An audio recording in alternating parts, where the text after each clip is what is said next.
Hello guys welcome to our channel. So friends, ఇప్పుడు మనం వచ్చేసి ఫార్మాటింగ్ టెస్ట్ గురించి తెలుసుకుందాం. సో వర్డ్లో మనకి టెస్ట్ని అయితే మనం డిఫరెంట్గా ఫార్మాట్ ఇచ్చచ్చు. అంటే మనం డిఫరెంట్గా అయితే మనం టెస్ట్ని అయితే కన్వర్ట్ చేయొచ్చు. అంటే మనం ఒక టెస్ట్ని బోల్డ్గా చేయొచ్చు, అండ్ దాని టెస్ట్కి సంబంధించిన ఫోంట్ని చేంజ్ చేయొచ్చు, కలర్ చేంజ్ చేయొచ్చు, బ్యాక్గ్రౌండ్ కలర్, అండర్లైన్, ఇటాలిక్స్, ఇట్లా కొన్ని డిఫరెంట్గా మనం టెస్ట్ని అయితే ఫార్మాట్ చేయొచ్చు. సో చాలామందికి తెలుసు మనం ఫార్మాట్ అయితే చేసుకోవచ్చు అని. అది ఎలాగనేది చూద్దాం. సో చాలా సింపుల్. సో మనకి ఈ హోమ్ లేఅవుట్‌లోనే మనకి హోమ్ ట్యాబ్‌లోనే మనకి ఫోంట్ అనే ఒక గ్రూప్ అయితే ఉంది కదా! సో నేను నార్మల్‌గా ఒక టెస్ట్ అయితే తీసుకున్నది. నార్మల్‌గా ఏదో కాపీ పేస్ట్ అయితే చేశాననమాట. ఓ 2 లైన్స్‌ని నేను కాపీ పేస్ట్ చేశాను 4, 5 టైమ్స్. సో ఇలా నాకైతే వచ్చింది. మీరు గనక ఒకవేళ మీ డాక్యుమెంట్‌లో ఏమైనా టెస్ట్‌ని ఫార్మాట్ చేసుకుంటే ఎలా చేసుకోవాలనేది ఇప్పుడు చూద్దాం. ఇక్కడ మీకు బోల్డ్ అండ్ అలాగే మనకు ఈ టెస్ట్ ఉంది కదా! సో దానికి సంబంధించిన ఫాంట్ అయితే చూపిస్తుంది. అలాగే దాని యొక్క సైజ్ కూడా మనకైతే ఇక్కడ చూపిస్తుంది. అండ్ దాని కలర్ అని కూడా మనకు చూపిస్తుంది. ఫర్ ఎగ్జాంపుల్ మీకు ఫస్ట్ ఉంది కదా! సో దీన్నొచ్చేసి నేను బోల్డ్ చేయాలనుకోండి.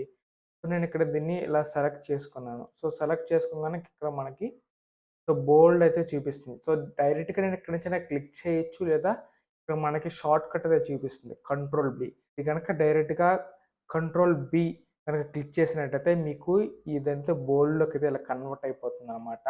అండ్ అలాగే సేమ్ దీన్ని కూడా మీరు ఇలా సెలెక్ట్ చేసుకొని ఇక్కడ మీకు ఐ అని ఉంది కదా! సో ఐ అంటే మీకు ఇటాలిక్ అనమాట. సో ఇటాలిక్ క్లిక్ చేయాలంటే మీకు ఇటాలిక్‌గా మీరు ఫార్మాట్ చేసుకోవాలంటే కంట్రోల్ ఐ క్లిక్ చేయొచ్చు. లేదా డైరెక్ట్‌గా కూడా ఇలా క్లిక్ చేస్తే మీకు ఆ టెక్స్ట్ అనేది ఇటాలిక్‌లో కన్వర్ట్ అవుతుందనమాట. సో నెక్స్ట్ వచ్చేసి మనం అండర్‌లైన్. సో అలా అండర్‌లైన్ కూడా మీరైతే ఇలా సెట్ చేసుకోవచ్చు. నెక్స్ట్ ఇంకొంచెం చూద్దాం. సో నెక్స్ట్ వచ్చేసి మీరు ఇక్కడ చూస్తే మీరు సైజ్ అయితే ఇంక్రీజ్ చేసుకోవచ్చనమాట. మీరు యొక్క ఫాంట్ ఉంది కదా! సో మీ యొక్క ఫాంట్ సైజ్ అనేది మీరు ఎంత కావాలనేది అయితే మీరైతే ఇంక్రీజ్ చేసుకోవచ్చు. అలాగే మీకు కొన్ని స్టైల్స్ అయితే ఉంటాయన్నమాట. సో టైటిలా, సబ్‌టైటిలా, లేదంటే నో స్పేసింగ్, నార్మల్, హెడ్డింగ్. ఇప్పుడు హెడ్డింగ్ క్లిక్ చేసామనుకోండి, ఇదొచ్చేసి మనకి హెడ్డింగ్‌లో అయితే ఉందన్నమాట ఇదొచ్చేసి. అండ్ నెక్స్ట్ ఇంకోటైతే తీసుకుందాం. ఇంకో టెక్స్ట్ మీకు చూద్దాం. సో దీన్ని సెలెక్ట్ చేసుకొని సో ఇప్పుడొచ్చేసి ఇక్కడ మనకి చాలా రకాల ఫాంట్ స్టైల్స్ అయితే ఉంటాయి ఫ్రెండ్స్. మనకి ఫ్రీగా ఉన్నాయి. కొన్ని ప్రీమియం గూడా అయితే ఉన్నాయి. బట్ ఫ్రీ అయితే మీరు చూడొచ్చు. షో మోర్ క్లిక్ చేస్తే మీకు ఇంకా కొన్నైతే వస్తాయి. చాలా అంటే చాలా ఉంటాయి ఫ్రీగా. ఇక్కడ మనం ఏదైనా సెలెక్ట్ చేసుకోవచ్చు. లైక్ ఎగ్జాంపుల్ నేను సెలెక్ట్ చేసుకుంటున్నాను. సెలెక్ట్ చేసుకున్న దానికి తగ్గట్టుగా మనకి ఈ ఫాంట్ అయితే మారిపోయింది మీరు చూడొచ్చు. అలాగే పక్కన మనకి ఫాంట్ సైజ్ అయితే ఉంది. సో మీరు ఫాంట్ సైజ్ కూడా మీరైతే అడ్జస్ట్ చేసుకోవచ్చు. దానికి తగ్గట్టు మీ ఫాంట్ అయితే ఇలా చేంజ్ అవుతుందన్నమాట. ఇలా మీరు చాలా అంటే చాలా బ్యూటిఫుల్‌గా మీ యొక్క డాక్యుమెంట్‌ని అయితే మీరైతే రెడీ చేసుకోవచ్చు. కలర్ ఇప్పుడొచ్చేసి మీరు కలర్ కావాలంటే అది హైలైట్ చేసుకోవచ్చనమాట.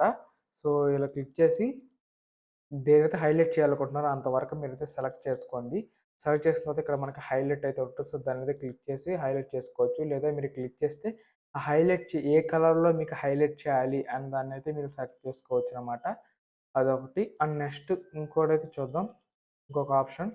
ఇలా సెలెక్ట్ చేసుకోండి. సెలెక్ట్ చేసుకున్న తర్వాత నెక్స్ట్ వచ్చేసి ఫాంట్ కలర్ కావాలంటే మీరైతే చేంజ్ చేసుకోవచ్చు. సో మీకు ఏ కలర్ ఫాంట్ అనేది ఏ కలర్‌లో ఉన్నది మీరు ఒకవేళ ఎగ్జాంపుల్ మీరు గ్రీన్ కలర్ సెలెక్ట్ చేసుకున్నారనుకోండి, మీ ఫాంట్ అనేది గ్రీన్ కలర్‌లోకి అయితే వస్తుందనమాట. ఇలా డార్క్ గ్రీన్ లేదా రెడ్ కలర్ సెలెక్ట్ చేసుకుంటే మీకిలా మీ ఫాంట్ అనేది రెడ్ కలర్‌లోకి అయితే చేంజ్ అవుతుంది. అండ్ అలాగే మీకు కొన్ని ఆప్షన్స్ అయితే ఉన్నాయి చూడొచ్చు. ఫార్మాట్ పెయింటర్ అనేసి. సో మీరు కావాలంటే మీరు ఇలా అయితే ఎరేజ్ చేసుకోవచ్చనమాట. చూసారా? సో దాన్ని క్లిక్ చేయంగానే మనం యూజ్ చేసిందైతే మనం అంతా ఫార్మాట్ అయితే అయిపోతుందనమాట. అలా కూడా మీరైతే యూజ్ చేసుకోవచ్చు. సో ఇదనమాట ఫ్రెండ్స్ ఈ వీడియోలో వచ్చేసి.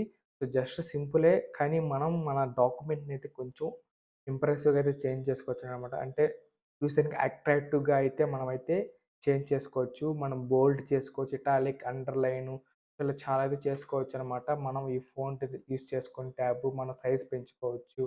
అండ్ అలాగే ఫాంట్ గూడా మనమైతే డిఫరెంట్ ఫాంట్స్ అయితే చేంజ్ చేసుకోవచ్చు. సో, ఇలా యూజ్ చేసుకోవచ్చు. ఇది ఫ్రెండ్స్ ఈ వీడియో వచ్చేసి. ఈ వీడియో ఎలా అనిపించిందో కింద కామెంట్ చేయండి. అలాగే మీరు గనక ఫస్ట్ టైమ్ మన ఛానెల్‌కి విజిట్ చేస్తే తప్పకుండా ఛానెల్ సబ్స్క్రైబ్ చేసుకొని బెల్ ఐకాన్ ఆన్ చేసుకోండి. మీ ఫ్రెండ్స్‌కి కూడా ఈ వీడియోని షేర్ చేయండి. So thank for watching. జై హింద్.